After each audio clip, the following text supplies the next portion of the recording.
Now, let's try this linear equation in one variable. It's an equation. There's only one variable, x. The exponent on x is 1. So indeed, we have a linear equation in one variable. We've checked the characteristics, and we know that those are characteristics of a linear equation in one variable. And we have our procedure to follow to solve a linear equation in one variable. Frantic partiers excitedly open icy Coke. Frantic. Fractions. Do we have fractions? Yes. So what are we going to do to remove those fractions? We're going to find the least common denominator, least common multiple for the denominators of our fractions, and we're going to multiply both sides of the equation by that quantity. Well, if our denominators are 2 and 3, the least common denominator, the least common multiple for 2 and 3 would be 6. So we're going to take the left-hand expression, multiply it by 6, and we're going to take the right-hand expression and multiply by 6.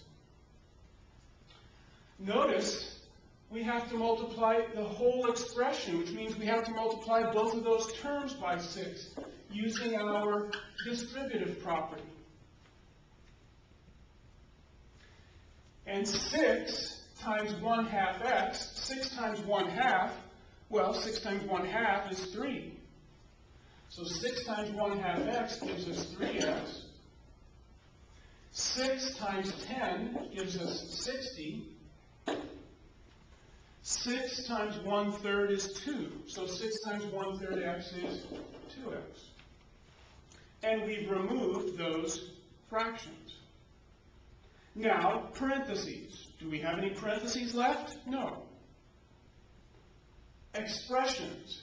Are there like terms within the expressions we can combine? Well, there's only one term here.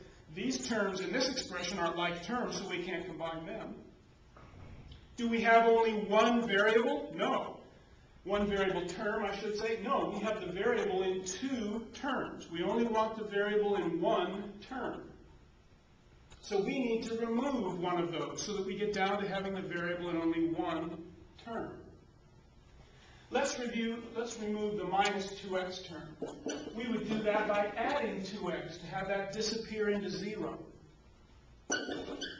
But remember, if you add or subtract something from one side of an equation, to keep the equation balanced, we must add or subtract the same thing to the other side of the equation. And so we have 5x equals 60. And our last step is to deal with the coefficient. Get to the point where our coefficient of our variable term is 1. Right now it's 5. The way I make that 1 is by dividing both sides by the coefficient that's already there. 5 divided by 5 is 1. 1 times x is x. 60 divided by 5 is 12. And the solution to this equation is 12. That means if we put 12 in place of x, the left side is going to become the same value as the right side. Well, what's 1/2 of 12? That's 6, isn't it? And 1/3 of 12 is 4, and 10 minus 4 is 6. And indeed, we have found the correct solution to this linear equation in one variable.